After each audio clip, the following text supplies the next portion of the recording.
The Trump administration is planning to withdraw thousands of troops from Afghanistan. United States media say. Reports, citing unnamed officials, say about 7,000 troops, roughly half the remaining United States military presence in the country, could go home within months. The reports come a day after the president announced the country's military withdrawal from Syria. Earlier on Thursday, Mr. Trump's defense secretary, Jim Mattis, announced his resignation from his post. In his letter of departure, Jim Mattis mentioned his diverging views with the president, but did not cite troops withdrawals directly. Before his election, Mr. Trump repeatedly publicly advocated leaving Afghanistan, where United States forces have been since 2001. However, last year he indicated he would keep boots on the ground in the country indefinitely to prevent the country's collapse. Amid a Taliban resurgence, American-led combat operations against the group officially ended in 2015. But in the years since, the group's power and reach has soared. In September 2017, Mr. Trump announced the United States would send 3,000 extra troops to the country, amid a shift of strategy. Reports about the sharp reduction of personnel emerged on Thursday, but have not been confirmed by United States defense officials. The Washington Post reports the potential move is being met with opposition by some of Mr. Trump's senior cabinet officials, including outgoing White House Chief of Staff John Kelly and the White House National Security Advisor John Bolton. Republican Senator Lindsey Graham tweeted that any withdrawal of troops would be a high-risk strategy, which could reverse United States' progress in the region and pave the way toward a second 9/11.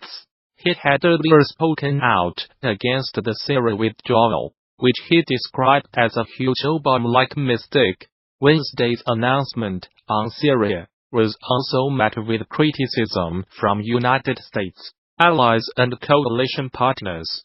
A statement from a Kurdish-led alliance warned the move could create a vacuum whereby the depleted Islamic State, its group, could revive itself. The United States military says it has killed 62 fighters from the Islamist group al-Shabaab in 6 airstrikes in Somalia. 4 airstrikes on Saturday killed 32 militants, and a further 2 on Sunday killed 28. It said in a statement, "These were the deadliest air attacks in Somalia since November 2017, when the United States said it had killed 100 militants." Somalia has seen a sharp increase in the number of airstrikes and casualties since President Donald Trump took office in the United States in January 2017.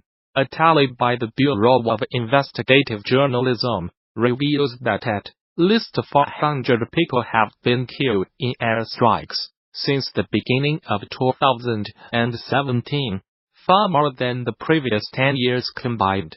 The latest strikes bring to at least 40 the number carried out in Somalia so far this year, compared with 35 recorded in 2017. The United States has a huge military base in neighboring Djibouti, from where it launches attacks on the militants. Mr. Trump gave the United States military greater authority in March 2017 to attack militants in Somalia.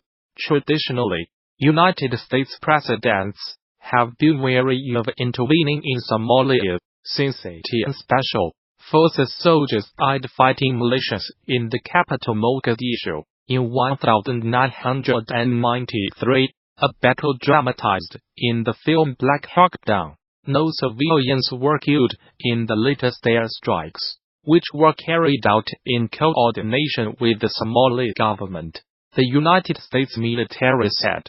Alongside our Somali and international partners, we are committed to preventing al-Shabaab from taking advantage of safe havens from which they can build capacity and attack the people of Somalia. The United States Africa Command said Al-Shabaab, which is linked to Al-Qaeda, has not yet commented on the latest strikes. Somalia-based security think tank the Higher Institute said in a report published in November that Al-Shabaab had been forced to change tactics following the upsurge in airstrikes.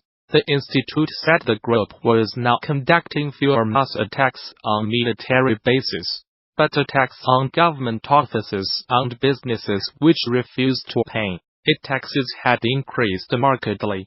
The United States State Department, in its most recent report on terrorism, described Somalia as a terrorist safe haven, and said Al-Shabaab remained a threat. Despite suffering setbacks, the group retained control over large parts of the country, and the ability to carry out high-profile attacks using suicide bombers, explosive devices, mortars, and small arms. The report added, a poacher has been ordered to watch the Disney film Bambi repeatedly after he was convicted of illegally killing hundreds of deer. Missouri hunter David Barry, Jr., must view the film at least once a month during his year-long sentence. He was arrested in August along with 2 family members for killing the deer, taking their heads and leaving their bodies to rot. Prosecutors said it is reportedly one of the biggest poaching cases in Missouri history. On top of the jail sentence for the illegal deer hunting, Judge Robert George ordered Barry Jr. to view the Walt Disney movie Bambi, with the first viewing being on or before December 23, 2018. and at least one such viewing each month thereafter. During his spell in prison, the 1942 cartoon about woodland creatures shows a hunt to kill the mother of eponymous deer character Bambi. The months-long investigation, spanning several states, led to the arrest of Barry Jr., his father David Barry, Sr., and his brother Kyle Barry, according to a local newspaper, the Springfield News Leader. While the total number of deer taken illegally is unknown, Lawrence County's conservation agent Tandy Barnes said it could be several hundred. Barry Jr. received a year-long sentence in Lawrence County Prison after pleading guilty to illegally taking wildlife. He has also been sentenced to a 1-to-0 day term in Barton County Prison for a firearms probation violation, and both he and his father had their hunting privileges revoked for life by the Missouri Conservation Commission. A popular tourist attraction has become the latest Chinese company to show solidarity with Huawei's chief finance officer, Meng Wanzhou, who was arrested in Canada on 1 December.